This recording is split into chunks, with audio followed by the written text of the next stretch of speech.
iniciar con la resolución de estas preguntas, ¿correcto? Muy bien, listo, entonces vamos a iniciar. Recién nacido de 36 semanas de edad gestacional y 12 horas de vida, que inicia cuadro de dificultad respiratoria leve e hipotermia. Antecedente materno de RPM mayor de 18 horas. ¿Cuál es el diagnóstico más probable? ¿Correcto? Muy bien. Entonces, acá es importante distinguir dos cosas, ¿no? Uno, la edad gestacional, mira, te dicen 36 semanas, y otro, el antecedente, ¿ah? El antecedente, un antecedente, un factor de riesgo, ¿ok? ¿Para qué? Para sepsis, ¿correcto? Para sepsis. Pero ahora, si te das cuenta, te hablan de una clínica respiratoria, ¿no? Dificultad respiratoria leve, pero también te dicen el tema de la hipotermia, ¿ok? Claro, entonces, dirígete por favor al tema de neonatología, ¿correcto? Mira, vamos a revisar el día de hoy el tema de patologías respiratorias, ¿correcto? Entonces, eso es lo que debes de saber. Las pepas te voy a comentar en cada uno de ellos porque algunos han estado pensando en enfermedades de membranas hialinas. Está bien, correcto. Podrías pensar en enfermedades de membranas hialinas, pero cuando te digan que es prematuro, ¿correcto? Cuando te digan que es prematuro. Y además, la clínica que te den sea solamente a nivel pulmonar, a nivel respiratorio, ¿correcto? Si te das cuenta en la pregunta ya te decían que tenía inestabilidad térmica, ¿no es cierto? Tenía hipotermia, ¿ok? Ahora, si te colocan el patrón retículo granular fino, si te colocan el broncograma aéreo, si te colocan vidrio esmerilado, ahí ya no lo piensas más y directamente marcas tu respuesta de enfermedad de membranas hialinas. Sin embargo, en esta pregunta no se refiere a eso. En ningún momento te dicen que es prematuro, en ningún momento te dicen que tiene clínica solamente respiratoria, ni tampoco el patrón radiológico, pero ahora sí vamos a lo que debería ser, ¿correcto? A lo que deberías haber marcado, que es en el tema de neumonía congénita, neumonía connatal. Mira el factor de riesgo, mira, RPM más de 18 horas, poliomielitis, la fiebre, parto prematuro, taquicardia, ¿correcto? Las manifestaciones, ahí sí, mira, ahí sí va a tener qué cosa, inestabilidad térmica, ¿correcto? Inestabilidad térmica. Muy bien. ¿Cuál sería el patrón radiológico? Bueno, te pueden hablar de focos de condensación como broncograma aéreo, ¿ok? Pero esta pregunta en realidad es una sepsis, ¿ok? Es una sepsis, sino que, bueno, no hay clave sepsis, porque igual si hubiera habido clave sepsis, hubiera marcado clave sepsis neonatal. Recuerda que la sepsis antes de los 3 días es sepsis temprana y posterior a los 3 días o 72 horas sepsis tardía, ¿ok? Nos quedamos con la D. Ajá. Muy bien, excelente por ahí. Vamos. Pregunta número 2. Mujer de 28 años que presenta un temor acusado y persistente, excesivo o irracional, desencadenado por la presencia de sangre. ¿Qué tipo de trastorno presenta? O sea, todo ese miedo, ese temor es desencadenado cuando mira o ve sangre. Ya, eso efectivamente, eso es una fobia específica. Pero recuerda, vamos, dirígete por favor al tema de psiquiatría, en el tema de trastornos de ansiedad. Y ahí vamos a hablar acerca de términos de repente en los cuales todavía no estás muy familiarizado, pero que sí vienen, ¿ah? Sí vienen. Entonces, mira, cuando te hablen de ataque de ansiedad, es diferente de trastorno de ansiedad, al menos diferencia ataque de trastorno. Ataque le puede pasar a cualquiera, en cualquier momento, pero existe un desencadenante, ¿correcto? Por ejemplo, un terremoto, que un perro te quiera morder, de repente que sometas a algún temor, cualquier cosa, ya te puede dar ataque de ansiedad, es cierto, te puede dar, pero cuando eso ya se vuelve repetitivo, cuando te da en cualquier momento, ¿correcto? Cuando no lo ves venir, ¿correcto? O sea, sin ningún desencadenante, eso ya se convierte en un trastorno de ansiedad. Muy bien. Ahora, ¿qué tendrían que decirte para que tú marques ¿no es cierto? O sea, trastornos de ansiedad generalizada. Tienen que decirte que la preocupación es a diferentes niveles, pues, ¿no? Preocupación por salud, dinero, trabajo, familia, amor, qué sé yo, pues, ¿no? Ya, pero ojo, el tiempo también importante durante mayor o igual a 6 meses, ¿ya? Mayor o igual a 6 meses. Sí, seguimos por acá. Ok, ya habíamos hablado de trastorno de pánico. Y el trastorno de pánico, y como siempre, pues, ¿no? La mayoría de preguntas, no falta eso, ¿ah? O sea, siempre está presente eso. Dos cosas. Un dato, lo que está encerrado, mira, palpitaciones, y el otro es el miedo a morir, ¿no es cierto? Eso es lo que siempre te ha venido y siempre te va a venir así, ¿ah? Recuerda que el trastorno de pánico, o trastorno de ansiedad también lo pueden llamar, o trastorno de angustia también, o crisis de pánico, crisis de angustia. A veces los nombres se tergiversan un poco, ¿correcto? Muy bien. Ahora, cuando te hablen de fobia específica, bueno, eso es algo específico, pues, ¿no? Miedo a las alturas, miedo a la sangre, miedo a ciertos animales, ¿correcto? Muy bien. Por ahí, la fobia social, ¿no? Y acá el dato importante es el miedo a ser juzgado, el miedo a ser avergonzado, hablar en público, comer en público, etcétera, etcétera. ¿Listo? Muy bien. ¿Qué es agorafobia? Es cuando estás en espacios donde tú no puedes salir. Por ejemplo, ¿no? A veces dicen, ya me entro a un ascensor, no puedo salir, ya tengo agorafobia, ya. O en todo caso, estoy entre una multitud, ¿no? Un concierto, qué sé yo, no puedo salir, ¿no? No puedo ir rápido, no puedo ir fácilmente, agorafobia, ¿correcto? O en el transporte público, ahí, pues, ¿no? Agarradito, no puedo salir, agorafobia, ¿correcto? Muy bien, listo. Sigamos avanzando. Mutismo selectivo, incapacidad para hablar en ciertas situaciones sociales, ¿ok? Ansiedad, seguramente alguna vez te habrá pasado o habrás visto que a alguien le ha pasado. Ansiedad por separación, miedo excesivo a la separación, ¿ok? Muy bien, sigamos avanzando entonces. Aquí la respuesta correcta, ¿cuál fue? O sería la fobia, así es, la letra C. Sigamos avanzando, por favor. Es bien conocido la importancia que tiene el metabolismo lipídico en el desarrollo de la enfermedad arteriosclerótica. El conocimiento del mismo ha habilitado el desarrollo de nuevas líneas farmacológicas destinadas a un buen control del colesterol. ¿Podría usted señalar cuál es la enzima limitante en la síntesis del colesterol? Ya, esta es una pregunta, mira, por allá por el 2015, ¿no? Te ha venido en ENAM, te ha venido en Residentado, ¿correcto? Y hace referencia a las estatinas, ¿correcto? Hace referencia a las estatinas. Y aquí básicamente lo que te están preguntando es, dime cuál es el mecanismo de acción de las estatinas, ¿ok? Entonces dirígete por favor al tema de endocrinología en la parte de nutrición, ¿listo? Ahí vamos a hablar un poco acerca de las estatinas. Acá está, pues, ¿no? El tratamiento de la hipercolesterolemia. Ojo, importante saber un poco el algoritmo, ¿correcto? Si es que te viene un paciente con hipercolesterolemia, pero no hay factor de riesgo cardiovascular, el tratamiento de inicio es la dieta más corrección de los hábitos. Luego de 3 a 6 meses tienes que reevaluar. Si persiste, ¿correcto? Si persiste, mira, el LDL sigue por encima de 130, los triglicéridos más de 200. En ese caso, ahí recién inicias, mira, tratamiento, manejo con la atorvastatina, una estatina, ¿no? Atorvastatina, rosuvastatina, simvastatina, dependiendo, ¿ok? Ahora, ¿cuál es el principal mecanismo de la atorvastatina? Inhibe a la hidroxiglutaril coenzima reductasa, que es la enzima limitante, ¿correcto? ¿Cuál es la función? Porque vaya a ser que te pregunten de la hidroxiglutaril, es catabolizar, ¿correcto? Hacer pasar el HMG coenzima A al mevalonato, ¿ya? Entonces, acá nuevo concepto, acuérdate del mevalonato, mevalonato. Muy bien. Ahorita pueden preguntar de repente el efecto pleiotrópico, de repente el efecto adicional que tiene la atorvastatina a nivel cardiovascular, estabiliza la placa ateromatosa, ¿correcto? Estabiliza la placa ateromatosa.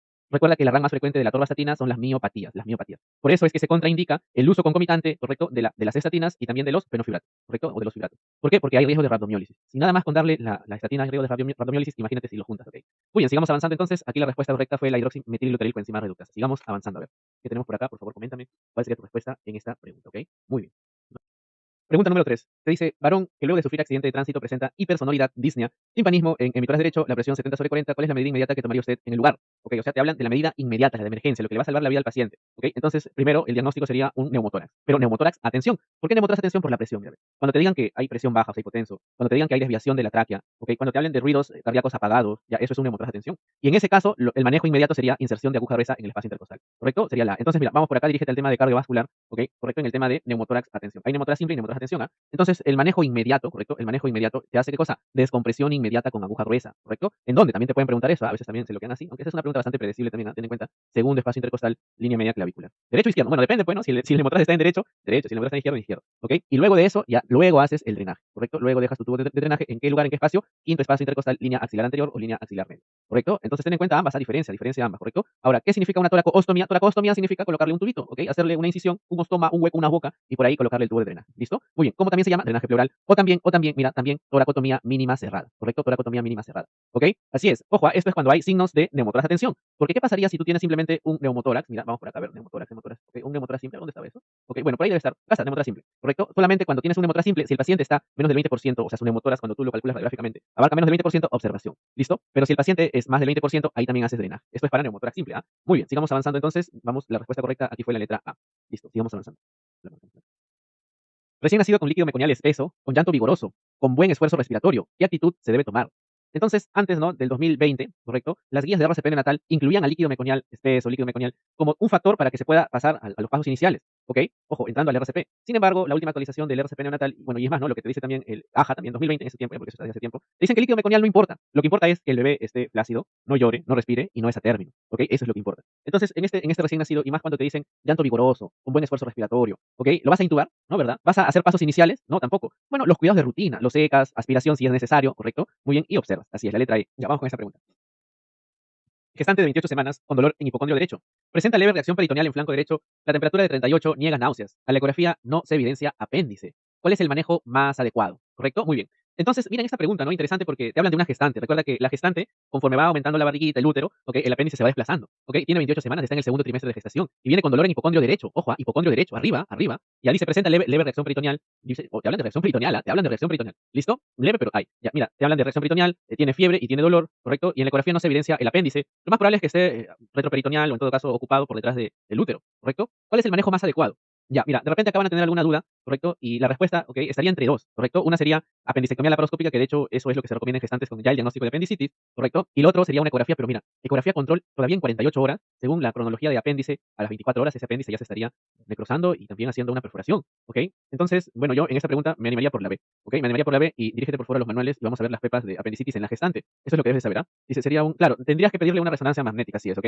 Muy bien, por ejemplo acá, ¿no? Claro, ¿no? Si dicen gestante con sospecha de apendicitis que es negativo a la ecografía, claro, tendrías que pedirle una resonancia magnética, sin contraste, ¿ah? Por si acaso, sin contraste, ¿ok? Pero no te da la opción de resonancia magnética, entonces mejor nos aseguramos con una láparo. Y que de hecho, mira, si bajamos un poquito más y revisamos el casos especiales, ¿ok? ¿Dónde está? Casos especiales, ¿correcto? Recuerda que si te dicen el signo de Adler, ojo, estos son signos de apendicitis en la gestante. El signo de Adler es un dolor fijo en fosa ilíaca derecha, ¿correcto? Y el signo de Bryan es parecido al de Robson, ¿no? Cuando haces un desplazamiento del útero, ¿no? A la derecha, ¿no? Desplazar el útero a la derecha y empieza, ¿no?, el dolor, ¿correcto? Ahora, si te dicen el diagnóstico de elección en menos de 35 semanas, ecografía. Si no se ve nada de la ecografía, resonancia, ¿correcto? El diagnóstico de elección en más de 35 semanas, ahí sí resonancia sin contraste, ¿ok? Y el tratamiento, el manejo, es una apendicectomía laparoscópica, ¿correcto? En el primero, en el tercer, en el segundo trimestre, recuerda que es el mayor beneficio lo vas a tener en el segundo trimestre. Por acá hay otro cuadrito también donde te hablaba bastantes datos. Acá está, mira, acá está. Este cuadro que también lo vas a tener o lo tienes en tu PDF. Recuerda que ya está ordenado y está actualizado.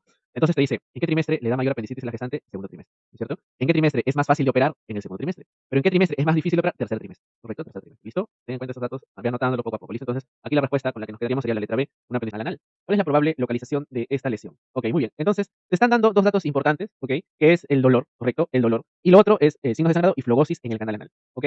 Entonces, ¿ante qué estarías? Bueno, ¿cuál sería tu diagnóstico? ¿Correcto? Si bien es cierto, no te dicen que hay alguna masa, no te dicen que hay algún hemorroides, simplemente te dicen que hay una herida, ¿no es cierto? Con signos de sangrado y flogosis en el canal anal. La localización más probable de esta lesión, ¿cuál sería? Claro, si estaríamos pensando en una fisura, recuerda que la fisura con más frecuencia se localiza en la línea media posterior. Porque si se localizara en la línea media anterior o la línea media nada más, ¿correcto? Entonces estarías ante el caso de alguna inmunodepresión. Así es, de alguna inmunodepresión, ¿correcto? Por ejemplo, eso también te viene en el ENAM, ¿verdad? Eso también te viene en el ENAM. Ya más tarde lo vamos a revisar. Ok, entonces mira, dirígete al tema de cirugía, ¿ok? El tema de fisura, ¿ya? La especialidad de cirugía en el tema de fisura anal, ¿correcto? En fisura anal habíamos revisado también, ¿correcto? Habíamos revisado, ¿listo? Y lo que debes saber para fisura anal te van a dar dos datos importantes. El dolor con la defecación y también el esfínter hipertónico, ¿ya? Tú ves esos dos datos importantes y ahí sin duda marcas o piensas en fisura, ¿listo? Y ahora, cuando te hablen de la localización más frecuente, mira, es en la zona posterior, línea media posterior, porque si te dicen línea media anterior, una inflamación crónica, ¿correcto? Puede ser TB, puede ser HIV, puede ser sífilis, ¿correcto? Muy bien, listo. Entonces recuerda, dolor al checar más. Esfínter hipertónico, fisura, fisura, listo, fisura anal. Bueno, aquí la respuesta. Te dice, varón de 45 años, acude por palpitaciones, dolor torácico y disnea de esfuerzo. Ocasionalmente, disnea paroxística nocturna. Cuando a ti ya te den este datito de disnea paroxística nocturna, estuve pensando ya en tu algoritmo de insuficiencia cardíaca. A ver, sigamos leyendo. Te dice, antecedente de padre fallecido de muerte súbita. Pulso bisfierens. ¿Te acuerdas dónde se evidencia el pulso bisfierens? Ya lo vamos a repasar eso. Dice, choque de punta palpable, soplo sistólico eyectivo en borde esternal izquierdo que se irradia hacia el foco aórtico y ape. Ok. Hipertrofia ventricular izquierda con ondas T invertidas en D1 y ABL. ¿Cuál es el examen inicial indicado? Mira, aquí por favor dime cuál sería tu respuesta, tu diagnóstico, ¿correcto? ¿Cuál sería tu diagnóstico? Hombre joven, bueno, varón joven, antecedente de que el papá falleció de muerte súbita, que viene con problemas de que el corazón ya es insuficiente, ¿correcto? Que te dicen que tiene pulso bisfierens, ¿ok? Que te dice que tiene un soplo parecido a una ingurgitación aórtica, ¿no? Ingurgitación aórtica parece ser eso, ¿ok? ¿Qué es lo que esperarías como diagnóstico? Así es, una miocardiopatía hipertrófica, ¿correcto? Una miocardiopatía hipertrófica, ¿correcto? Y si es una miocardiopatía hipertrófica, en la ecocardiografía vamos a ver cuánto mide ese septum, es el septum, ¿ok? Si está hipertrófico o no, y cómo está la función ventricular, ¿correcto? Entonces dirígete por favor al tema de cardiología, así es, dirígete por favor al tema de cardiología, ¿ok? Y hablemos un poco acerca de las cardiopatías, ¿ok? De las miocardiopatías. Entonces, mira, miocardiopatía hipertrófica, ¿listo? Principal causa de muerte súbita en jóvenes deportistas de alto nivel, así es, miocardiopatía hipertrófica. El septum intraventricular, lo normal es que esté más de 2, menos de 12, pero si te dicen que está más de 15, había una pregunta también que te decían 22 tenía, ya, eso era miocardiopatía hipertrófica también. La FEBI, ¿cómo está? Es FEBI conservada, ¿correcto? Es una FEBI conservada, ¿listo? Ahora, si te hablan de pulso bisfierens, ¿correcto? Y de hecho lo vamos a buscar, mira, ve, eso está en el tema de semiología de los pulsos, ¿ah? Mira, si te hablan del pulso bisfierens, ¿ok? Eso es miocardiopatía hipertrófica dilatada. Simplemente con el pulso nada más, podrías, si te hubieran preguntado, ¿no? El diagnóstico, podrías haber dicho el diagnóstico que sí. Eso sería una buena pregunta, eso sería una buena pregunta. ¿Ok? Muy bien. Igualmente, ¿cómo vas a llegar al diagnóstico? Con un ecocardiograma. Así es, con un ecocardiograma. Muy bien, la respuesta correcta era la letra D. Sigamos. Ok, ya está. Ahí está. En la evaluación de un recién nacido, ¿cuál de los siguientes hallazgos requiere atención especializada? ¿Correcto? Esta es una pregunta directa. Ya, esta es una pregunta directa. Ahí la respuesta es la B. Pero lo que tienes que saber es un poco esta teoría que te voy a comentar. Muy bien. Dirígete, por favor, a neonatología en el tema de adaptación del recién nacido. Ahí está. Vamos a buscarlo. Termorregulación. ¿Dónde estaba este temita? Vamos a buscarlo. Me parece que más abajo. Requerimientos, un mes de nacido. A ver, la atención de recién nacido en todo caso. Acá está, mira, ve. Acá está. En el tema de atención del recién nacido, tienes esta imagen que lo voy a poner más a la derecha. Déjame por acá arreglarlo para que se pueda ver. ¿Ok? En los manuales lo tienes ordenado, pero no, sino que acá para que tú lo puedas ver bien, tengo que modificar algunas que otras cosas. ¿Ok? Muy bien, listo. A ver, ¿dónde está ese tema? ¿Dónde está? Ok, ahora sí, mira, ve. Ok, entonces recuerda que la circulación del feto, te voy a explicar un poquito esta parte. Cuándo es preductal, cuándo es postductal, ¿correcto? Muy bien, de hecho, antes de eso, lo vamos a poner por acá rapidísimo. Correcto, vamos a ver dónde están algunos datos. Ya bueno, sigamos por acá. Entonces, mira, atento por favor acá. El feto, ¿cómo es que se nutre? Por la vena, ¿correcto? Por la vena umbilical, el feto va a recibir los nutrientes provenientes de la placenta, ¿no es cierto? Por la mamá. Entonces, esta vena, ¿llega a dónde? Llega al hígado. Pero para evitar la circulación hepática, ahí tienes el primer ductus, ¿correcto? Que se llama el ductus venoso. Mira, este canal, voy a hacer un poquito más, sí se ve, ¿no? Sí se ve. Este canal, ¿correcto? Hace que pase directamente de la vena umbilical a dónde? A la vena cava inferior, ¿correcto? Ahora, la vena cava, ¿correcto? Va a llevar a dónde? A la aurícula derecha. Pero, ¿te acuerdas, no? Que en el neonato hay un foramen oval, ¿no es cierto? Que va a comunicar aurícula y aurícula, ¿no es cierto? Entonces, esa aurícula derecha va a pasar a aurícula izquierda. De la aurícula izquierda va a pasar a la arteria aorta, ¿ok? Y de ahí va a pasar a la circulación. Pero mira, ¿a qué nivel, correcto? ¿A qué nivel está el ductus arterioso, que es el otro ductus que vas a encontrar, ¿ok? A nivel de la vena, bueno, de la aorta inferior, ya casi para la aorta descendente. Y de ahí se dice que la saturación preductal, sobre todo en las primeras horas de vida, ¿correcto? Es la saturación que lo tomas de la mano derecha, ya es la saturación que lo tomas de la mano derecha. ¿Listo? Muy bien. Ahora, si te dijeran la saturación postducal, entonces ahí viene lo otro, ¿ok? Ahí viene lo otro. Muy bien. Entonces, parte de la sangre que había llegado a la aurícula derecha también va a quedar o va a pasar al ventrículo derecho. Y de ese ventrículo derecho, por la arteria pulmonar, va a salir, pues no, pero ojo, no va a ir a los pulmones. Los pulmones están cerrados, ¿ok? No hay todavía el intercambio gaseoso, no está todavía el surfactante, ¿ok? Entonces, por este conducto que se llama el conducto arterioso, va a ir a dónde? A las extremidades, a la parte inferior, ¿ok? Y de ahí viene la saturación postducal. Entonces, la saturación postducal es la saturación que tú lo tomas en el pie, ¿correcto? Puede ser pie derecho, puede ser pie izquierdo, esa es la saturación postducal. ¿Cuál debería ser la diferencia? Ojo, en el recién nacido, la diferencia debería ser menos de 3. Entre la preductal y la ductal, menos de 3, ¿correcto? Para decir pues que el recién nacido tiene una buena oxigenación, ¿ok? Y está cerrándose tanto la fosa oval como también el conducto arterioso, ¿ya? Y de ahí cuando hay problemas, por ejemplo, PSA, persistencia del conducto arterioso o persistencia del foramen oval, vas a tener una gran diferencia entre la saturación postductal y preductal, ¿correcto? Y ahora la pregunta es, entonces, ¿cuál debería ser la saturación del recién nacido? Más de 94, ¿ok? Más de 94, ¿listo? La respuesta aquí es la letra B porque te dice saturación de oxígeno de 90, eso sí requeriría una atención especializada. La diástasis de los rectos no, la telangiectasia occipital tampoco, ya, a ver, ¿qué preguntas? Número 10, uy, hay que avanzar un poquito más rápido. Pregunta 10, te dice antibiótico terapia de otitis media aguda. Entonces, antibiótico terapia inicias con amoxicilina, ¿correcto? Inicias con amoxicilina. Mira, no te dan amoxicilina, ¿ok? No te dan amoxicilina. El de segunda línea es amoxiclavulánico. Si no te dieran amoxiclavulánico, el de tercera línea sería la ceftriaxona, ¿correcto? La ceftriaxona o la cefuroxima. Bueno, en esta pregunta del ENAM 2018 no te daban como clave amoxi, pero sí amoxiclavulánico, ¿no? Bueno, con esa nos quedamos entonces, ¿no? Con esa nos quedamos, ¿ok? Muy bien. Linda, clarito, no. Cefaclor, marca. Ya, te dice, ¿cuál es el procedimiento diagnóstico inicial en sospecha clínica de colelitiasis? Es cierto, la respuesta es una ecografía abdominal, ¿correcto? Si es que estás pensando en colelitiasis, ojo, o sea, litiasis, ¿ok? En la vesícula, no vayas a confundirte con colédoco-litiasis. Cuando dicen colédoco, ahí sería litos, o sea, piedritas en el colédoco, ¿ok? Entonces, colelitiasis es piedritas en la vesícula. Recuerda que para el diagnóstico ecográfico de una colecistitis, en la ecografía la pared de esa vesícula debe ser más de 4. Para el diagnóstico ecográfico de una apendicitis, la pared en la ecografía debe ser más de 3, ¿ok? Para el diagnóstico ecográfico de una colangitis o coledocolitis también, si te hablan de la pared, más de, o del diámetro, más de 6, más del diámetro, o sea, ya no solo de la pared, sino del diámetro de todo el coledoco, más de 6 con vesícula, y más de 8 si es que no tiene vesícula. Estos datos vienen, anótalo por favor, ¿correcto? Muy bien. Entonces, dirígete en el tema de cirugía, vamos a hablar de colecistitis aguda, algunos datos importantes referidos al diagnóstico sobre todo, ¿correcto? Entonces, ¿qué te dicen los criterios de Tokio? Que los diagnósticos se agrupan en tres, ¿ok? En tres. Signos locales, ahí vas a tener al signo de Murphy, ¿no es cierto? A una masa, al dolor, pues, ¿no? En hipocondrio derecho, ¿correcto? Los signos sistémicos, y eso tiene que ver con la fiebre, con los leucocitos incrementados, con el PCR, ¿ok? Muy bien, y a los signos ecográficos. Y en los signos ecográficos, mira la pared, más de 4 milímetros, ¿no es cierto? O que tú veas los litos, las piedras, el signo de la doble pared, o gas intramural, o el Murphy ecográfico. ¿Listo? Muy bien. Ya, sigamos avanzando entonces. Siguiente pregunta, ahí están los criterios de severidad, el tratamiento, esto de ahí lo vamos a ir revisando poco a poco, ¿ya? Lo vamos a ir revisando poco a poco. ¿Listo? Yo te doy así datos así puntuales que tú lo vayas a recolectar de la... Ok, a ver, avancemos. Mujer de 28 años acude a la consulta por infertilidad e hiperprolactinemia. Se considera que el problema de fertilidad se debe a una disfunción del eje hipotálamo-hipófisis gonadal, producida por el incremento de prolactina. ¿Cuál de los siguientes es responsable de regular la secreción de prolactina? Correcto. Entonces, mira, vamos, dirígete por favor al tema de endocrinología, ¿correcto? A ver, vamos con esta parte, endocrinología. En la parte de patología, no, fisiología gonadal, no, adrenal. Acá está, adrenal tampoco, fisiología, vamos a buscar. En básicas, ahí está, en básicas, ok, a ver, vamos a buscarlo. Si no lo ponemos así tal cual, dopamina para encontrar, porque a veces se pierde por allá. A ver, shock, ciclo, semiología, en fisiosemio. Ah, ya también lo encuentras en neurología, ¿correcto? Entonces recuerda, pues, ¿no? El antagonista de la prolactina es la dopamina, ¿correcto? Es la dopamina.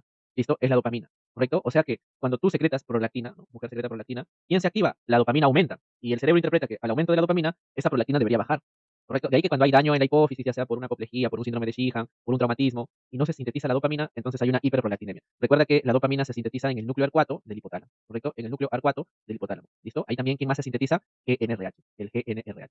Muy bien, listo. También, mira, ve, la dopamina, ¿correcto? También se va a sintetizar en mesencéfalo, ¿correcto? En mesencéfalo. Muy bien, sigamos avanzando entonces. Ahí la respuesta correcta era la dopamina. Muy bien, dice, a ver, vamos por acá. Varón de 48 años consulta por presentar progresivamente pérdida de audición en el oído derecho, acompañado de vértigos, acúfenos pulsátiles, dolor tenebrante profundo, parálisis facial y supuración. O sea, te están dando ya datos no tan así superficiales. O sea, la clínica que este paciente tiene es por un problema complejo al menos. Te dice, ¿cuál es el diagnóstico más probable? Ok, muy bien. Ok, entonces, a ver, por ahí me dicen la C, la B. La C me dicen otitis media supurada. Ya una otitis media supurada te puede dar, sí, pues no, una disminución leve de la audición, ¿correcto? Pero no te va a venir acompañado de vértigos, ni parálisis facial, ¿ok? La C es lo que yo descartaría en realidad.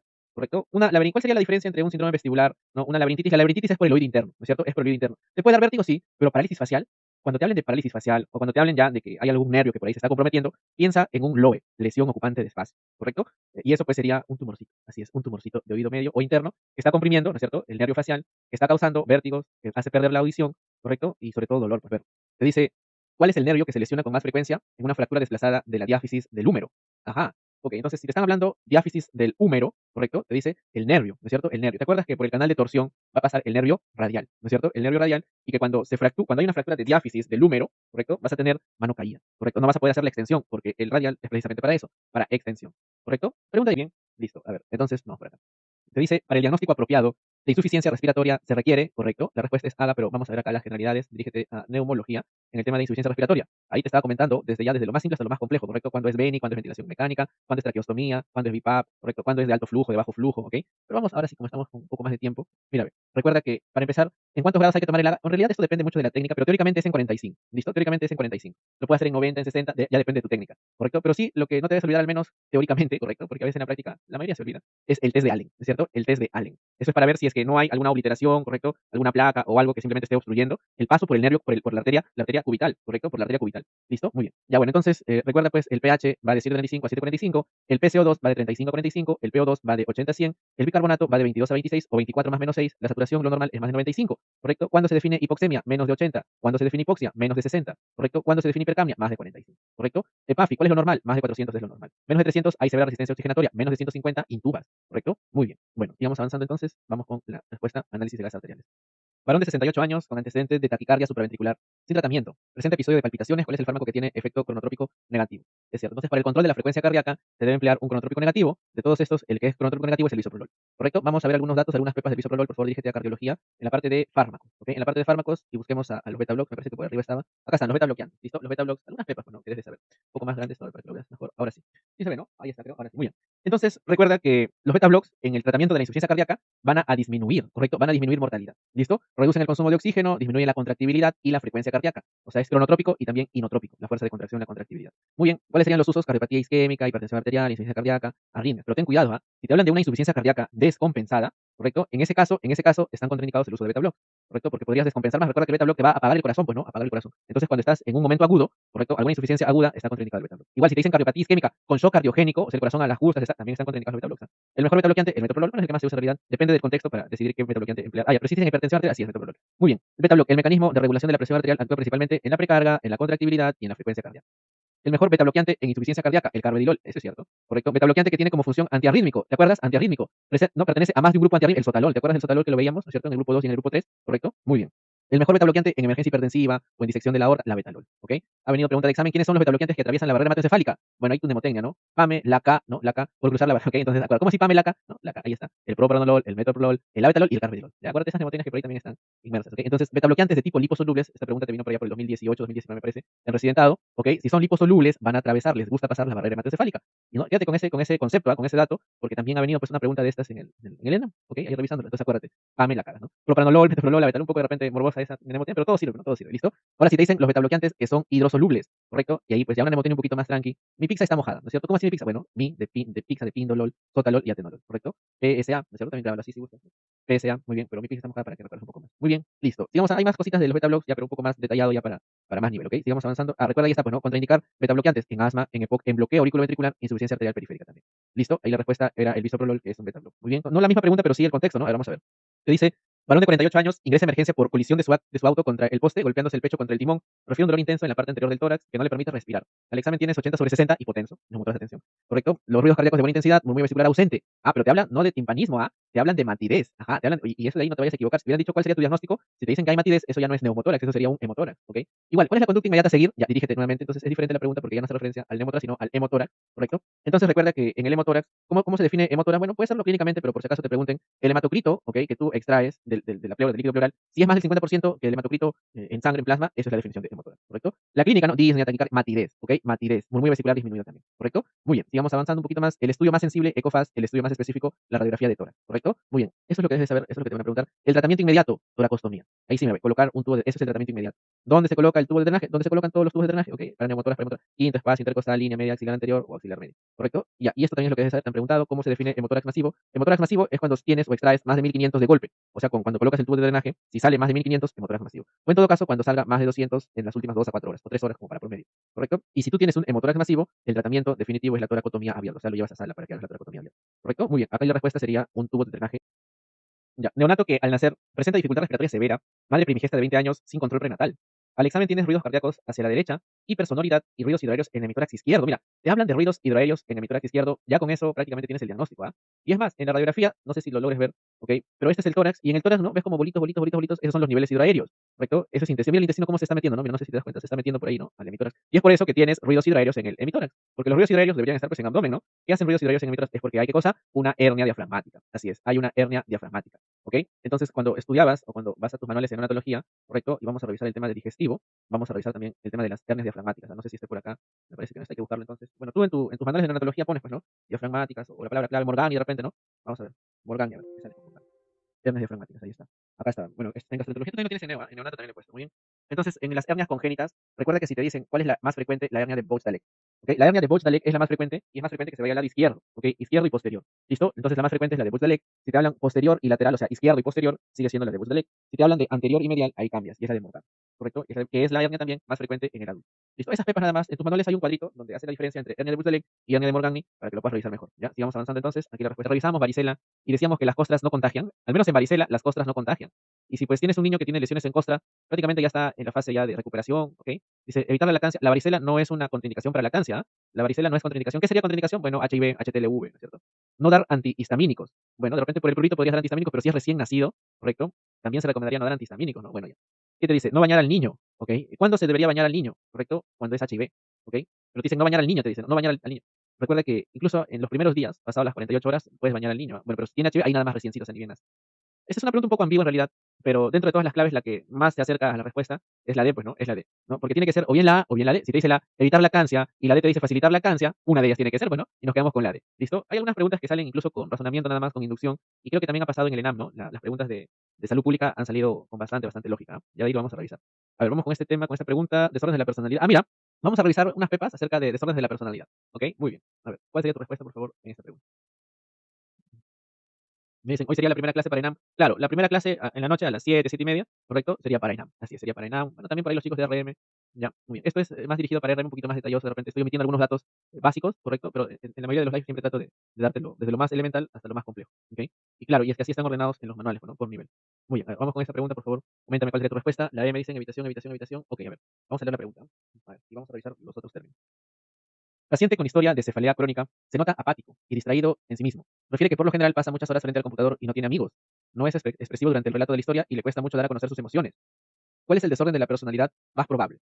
Ok, entonces al final te dijo un dato que con eso ya prácticamente sale tu respuesta. Te dice, no es expresivo durante el relato de la historia y esto es lo que en realidad te da la respuesta. Le cuesta mucho dar a conocer sus emociones. ¿Correcto? O sea, él quiere, pero no puede. ¿No es cierto? Él quiere, pero no puede. ¿Qué hubiera pasado si te hubieran dicho que él le llega? O sea, prácticamente él se encierra en su cuarto porque él quiere, ¿correcto? Él puede, ¿no? Socializar, él puede hablar con los demás, pero le llega, o sea, no quiere, mejor dicho. Eso ya cambia la cosa, cambia la figura y sería un esquizoide. Así es, de repente algunos se podrían haber confundido con esquizotípico, ¿correcto? Pero recuerda que esquizotípico es el famoso o el típico religioso, ¿no? La mnemotecnia para esquizotípico es el típico religioso, ¿correcto? Ahorita vamos a revisar esos temas, mira, dirígete por favor a los manuales de psiquiatría, ¿correcto? Así es, chamán, ¿no es cierto? La gitana, esas cosas, ¿no? En el tema de trastornos de la personalidad, y vamos desde la parte inicial, ya A, B y C, solitarios, emocionales y ansiosos. Solamente pepas nada más para que te lleves, ¿ah? Personalidad paranoide es aquel pues, que tiene desconfianza, ¿verdad? Aquel que piensa que le quieren hacer daño, tiene bastante suspicacia, se para escondiendo, la policía lo quiere agarrar, ¿no? Lo quieren llevar los alienígenas, eso es paranoia. ¿Listo? El esquizoide, es lo que hace un momento hemos comentado, es aquella persona que no quiere tener amigos por su decisión, ¿correcto? Se encierra, no hay relaciones sociales, tampoco expresa las emociones, pero él decide, ¿ok? Él decide. Él bien puede agarrar y al día siguiente ser amigo de todos, ¿correcto? Pero no quiere, ese es el esquizoide. Y no se confundan con el esquizotípico. El esquizotípico es el típico religioso, acuérdate de eso, cree, mágico religioso, también tiene, ¿no? Poca capacidad para relaciones, comportamiento excéntrico, el mágico religioso, el típico religioso, el típico místico, ¿ok? Luego pasamos al clúster B, ¿te acuerdas que hablamos del limítrofe? ¿No es cierto? Aquella adolescente, mujer joven que tiene problemas con la pareja, tiene mucha inestabilidad emocional, ¿correcto? Tiene autolesiones, ya, eso es un borderline, limítrofe. ¿Quién es el histriónico y cuál sería la diferencia con el narcisismo? El histriónico va a una fiesta y como sea busca llamar la atención. Le gusta ser el centro de la atención. En cambio, un narcisista, ¿correcto? Tiene patrones de grandeza. No necesariamente va a ser un histriónico, pero tiene patrones de grandeza, ¿correcto? Es el famoso discriminador, pues, ¿no? Es el famoso clasista, discriminador, ¿correcto? No tiene empatía y tiene necesidad de admiración, ¿correcto? Tiene necesidad de admiración. El antisocial, ya, el antisocial es aquella persona que no tiene empatía, también. Sobre todo vulnera los derechos de los demás, pero no tiene culpa, ¿correcto? No tiene culpa. Si tú le preguntas, no tiene culpa, ¿ok? No tiene culpa. Este es el dato importante, ¿ah? Y luego pasamos al clúster C. El dependiente, su mismo nombre le dice, pues, ¿no? Estar al cuidado de otro, comportamiento sumiso, así es, el antisocial son los delincuentes arriba, es cierto. El apego exagerado, el evitativo, ahí está la diferencia con el esquizoide, ¿ah? Quiere tener amigos, pero no puede, ¿cierto? Inhibe socialmente. Sentimiento de incompetencia, miedo a la evaluación social. Él no puede tener amigos. No es que él decide no tener amigos, sino no puede, él quiere, pero no puede.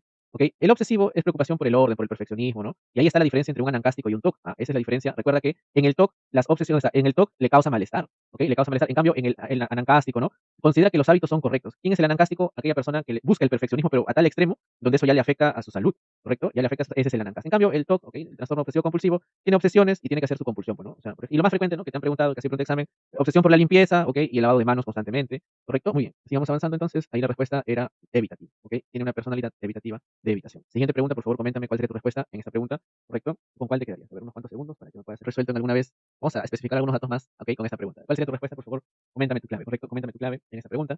Esto tiene que ver con las enfermedades, con los síndromes tubulares, ¿ah? Muy bien, vamos a revisar, vamos a revisar. ¿Listo? Entonces, empecemos.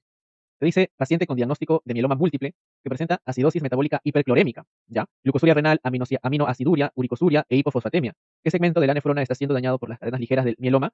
Entonces, al mieloma le gusta afectar al túbulo contorneado proximal. ¿Y quién te va a absorber la glucosa? Túbulo contorneado proximal. ¿Quién te va a absorber los aminoácidos? Túbulo contorneado proximal. ¿Quién te va a absorber el ácido úrico? Túbulo contorneado proximal. ¿Correcto? Y bueno, la hipofosfatemia sería al revés, ¿no? Ahora, porque recuerda que acá te dicen glucosuria, orina, ¿no? Y acá te dicen hemia, o sea, sangre, ¿correcto? También te absorbe fosfatos. ¿Correcto? Entonces, esa es una pregunta directa, pero lo que sí debes de saber algunas pepas en cuanto a mieloma múltiple son las siguientes, ¿ah? Sobre todo cuando ataca a la parte de la nefrona. ¿Listo? Mira, mieloma múltiple, entonces, ahí está tu mnemotecnia que siempre te acuerdas, CRAP, ¿no es cierto? El calcio elevado, la R de renal, ¿no? La creatinina elevada, ¿no? La C la C también de la creatina, bueno, la C de la creatinina, renal, ¿no? La A de anemia, ¿correcto? Y la B de hueso. Ya, si te preguntan cuál es el signo o la clínica más frecuente de mieloma múltiple, el dolor óseo, ¿correcto? El dolor óseo. Sin embargo, vamos a revisar un poco estas pepas. Si te hablan de la proteína M, ¿correcto? Es el tipo de proteína que se eleva en mieloma múltiple. Ahora, si te dicen la proteína que se excreta a nivel renal, la proteína de Benson-Jones, mira, la proteína de Benson-Jones. No te vayas a confundir con la proteína de Townes-Horfan, ¿correcto? La proteína de Townes-Horfan, ok, es algo fisiológico, ¿ya? Puede estar incrementado cuando haces deporte, ¿ok? O cuando tienes de repente, haces ejercicio, ¿no? O tomas mucha agua, ¿ok? Muy bien.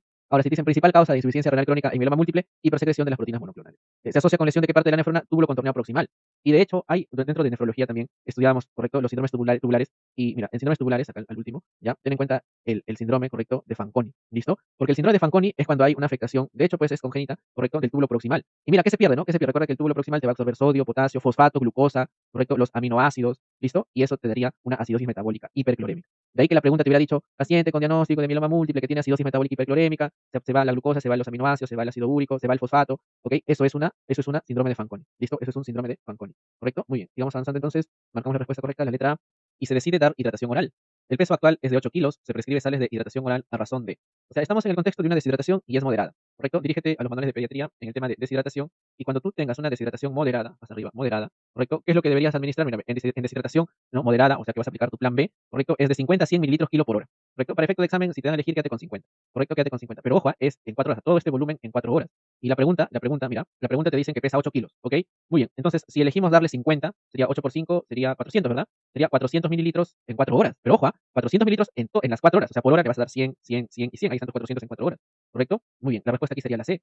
La D te dice 50 mililitros kilo cada hora. No, cada hora no es. Es 50 mililitros kilo sí, pero en 4 horas. ¿Correcto? Si tú marcarías la D, estuvieras dándole 4 veces la cantidad que requiere. Incluso hasta podría generar una convulsión, ¿ok? Por una hiponatremia dilucional. ¿Correcto? Muy bien. Bueno, aquí nos quedamos con la letra C. 100 mililitros cada hora. ¿Listo? 100 mililitros cada hora. Muy bien. Sigamos avanzando entonces. Y si fuera 100 por kilo sería la B. Si no, mira esta pregunta, ¿ok? También un poco inespecífica porque la norma técnica dice de 50 a 100. Y si fuera 100 mililitros sería la B. ¿Ok? Pero 100 mililitros se preserva al menos para efectos de examen para efectos de deshidratación grado C, ¿cierto? Ahora, si me dan a elegir entre 50 o 100 mililitros por hora por 4 horas, yo me quedaría con 50.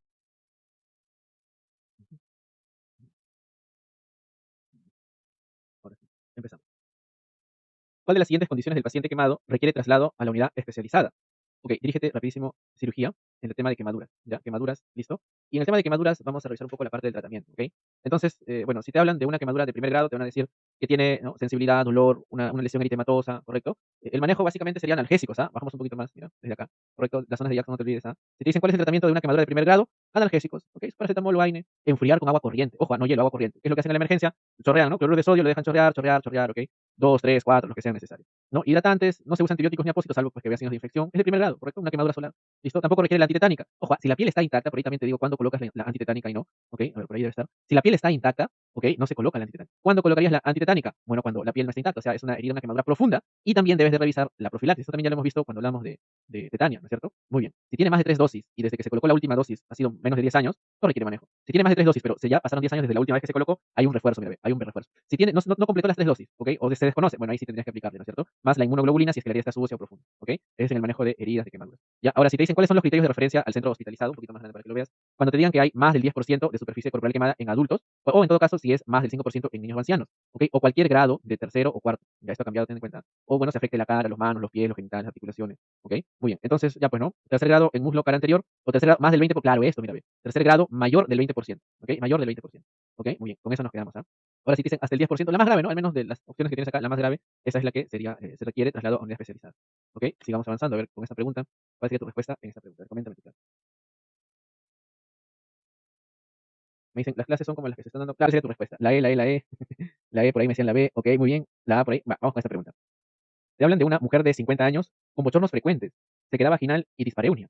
Histerectomizada por patología benigna hace 5 años. Le han sacado el útero. Le han sacado el útero por si acaso. Dice, sin otros antecedentes de importancia. Correcto. G3 para 3003. ¿Cuál es el esquema de terapia hormonal apropiado? Ok, muy bien. Entonces dirígete, por favor, a ginecología en el tema de perimenopausia y menopausia. Y vamos a ver el tema de la terapia de reemplazo hormonal. Entonces, de inicio, si te dicen, ¿cuál será el tratamiento? Para empezar, antes de eso, ¿cuál sería la clínica, no? O sea, si te dicen que tienes sequedad vaginal, es solamente clínica local. Por lo tanto, el tratamiento va a ser también local. Y si es así, el tratamiento local es con estriola. Había una pregunta que te ponían estradiol, ya ese no, ¿correcto? Ese sería para cuando es sistémico. ¿Ok? Por ejemplo, los bochornos, ¿correcto? Eso de ahí se cataloga como sistémico, en ese caso estradiol. ¿Listo? Ahora, si te dicen cuál sería el manejo, pero en mujeres en posmenopáusicas que no tienen útero, entonces ahí ya no te preocupas por el progestágeno, estrógeno solo nada más. Porque con el útero tienes que proteger al útero, ¿no? Tienes que protegerlo de un cáncer de endometrio, tienes que protegerlo de un cáncer de útero, de ovario, ¿listo? Por eso es que se administra el progestágeno. Para evitar qué cosa? La hiperplasia endometrial, ¿correcto? La hiperplasia endometrial. Si solo tienes síntomas locales, ya lo habíamos dicho, estriol, ¿correcto? Entonces, bueno, acá tendrías que administrar estrógeno solo, combinado ya no, progestágeno no, combinado ciclo estrógeno o estrogénico continuo, mira, estrogénico continuo, ¿correcto? ¿Por qué? Porque ya le han sacado el útero. Hubo una pregunta en el residentado de este año que dieron, donde daban como clave combinado continuo, y es que esa es la mejor, así, esa es la mejor. Si te dicen, ¿no? ¿Cuál es la mejor terapia? El combinado continuo, porque el sangrado al inicio es transitorio, pero luego entras en fase de amenorrea, que es lo que se espera pues en una posmenopáusica, ¿no? Combinado continuo. O sea, estrógenos diarios más progestágenos diarios, ¿ya? Pero eso es cuando no, cuando sí tiene útero, ¿correcto? Listo, a ver, siguiente pregunta. Dime, por favor, ¿cuál sería? Muy bien, ¿listo? ¿Qué te dicen? Creo que esta y la que viene va a ser las últimas preguntas. Ok, a ver, vamos a ver. Lactante que presenta el tercer día de nacido, ictericia leve en tórax y moderada en abdomen. La bilirrubina total es de 11. ¿Cuál es el manejo más adecuado? Bueno, para empezar estamos tranquilos porque te dicen que es al tercer día, ¿no es cierto? Pasado las 24 horas, ¿no es cierto? Y hasta la primera semana es la ictericia fisiológica, ¿correcto? Si te hubieran dicho antes de las 24 horas, de repente ahí pensaríamos en algo patológico. Y ahora te dice que tiene ictericia leve, ¿no es cierto? Y la bilirrubina total es de 11, ¿ok? Muy bien, ¿cuál es el manejo más adecuado? Estamos pensando en una ictericia fisiológica, puede ser de repente por lactancia materna, podría ser, o simplemente como dice su nombre, fisiológica, es cierto. Recuerda que los criterios para la ictericia patológica son los siguientes, ¿ah? Dirígete por favor a neonatología en el tema de ictericia. Ictericia, a ver, ¿dónde está ictericia? Ok, acá está, mira, ictericia neonatal, ¿correcto? A ver, bajamos un poquito el tema de la ictericia patológica, ¿correcto? Aumento, ya, esto es lo que debes saber. Cuando antes de las 24 horas aparece la ictericia o cuando hay un aumento rápido de la bilirrubina, o sea, más de 5 por día o más de 0,5 por hora, ¿correcto? O en todo caso, cuando la bilirrubina directa aumenta más de 2 o más del 20%. Quédate con esos cuatro datos, ¿ah? Más de 5 al día, más de 0,5 por hora, 0,5 a cada hora, ¿correcto? O en todo caso, más de 2 de la directa o más del 20%. Ya, quédate con esos datos, que esos datos te van a decir que estás ante una ictericia patológica. En este caso, si no te dicen nada de eso, bueno, observación 24-48 horas, ya que estamos en un contexto de ictericia fisiológica. Muy bien. No, mentira, mentira. Ya, listo. Te dice, señora que sufre caída con el miembro inferior en flexión, aducción y rotación interna. ¿Cuál es el diagnóstico más probable? Ok, entonces, este es el famoso signo o la posición del nudista, ¿no? El nudista púdico, bueno, porque en este caso te están hablando de que hay una rotación interna, ok, o sea, como que se cierra, ¿no? Hay una rotación interna. Entonces, este sería el bañista, el nudista púdico, ¿correcto? O sea, el que tiene pudor, pues, ¿no? El que se cierra. Y si te hablan de púdico con la P, ok, esa es una luxación posterior, púdico de posterior. ¿Listo? A ver, entonces vamos a explicar un poco más esto. Si es que de repente no me entendiste, dirígete a traumatología en el tema de fracturas y luxaciones de miembro inferior. Ahí está, mira, a ver. Entonces, para empezar, luxación de cadera, recuerda que es más frecuente la posterior, ¿correcto? La posterior es lo más frecuente. ¿Cuál es el mecanismo? Bueno, por alta energía, ¿no? Más frecuente en jóvenes, accidentes de tránsito, chofer, ¿correcto? La clínica, mira, rotación interna, flexión, ojo, cuando te hablen de miembro acortado, ¿correcto? Y si te dicen que es muy ancianita, piensa ya que hay una fractura, ¿listo? Piensa ya que hay una fractura. En la pregunta no te decían nada del miembro acortado, ¿correcto? No te decían nada del miembro acortado, entonces, la posición, me refiero a esto, mira, si te hablan de rotación interna, aducción, o sea, todo lo lleva hacia adentro, púdico, ¿no? Como que se tapa, ¿no es cierto? Pero ¿qué hubiera pasado si te hubieran dicho, ¿no? Alargada, rotación externa, abducción, ¿no? Como que sí, mírenme todos, ¿no? Ya, eso es el impúdico, pues, ¿no? Y si es impúdico, o sea, sin pudor, sin la P de posterior, eso es anterior, ¿correcto? Pero en la pregunta te decían que tenía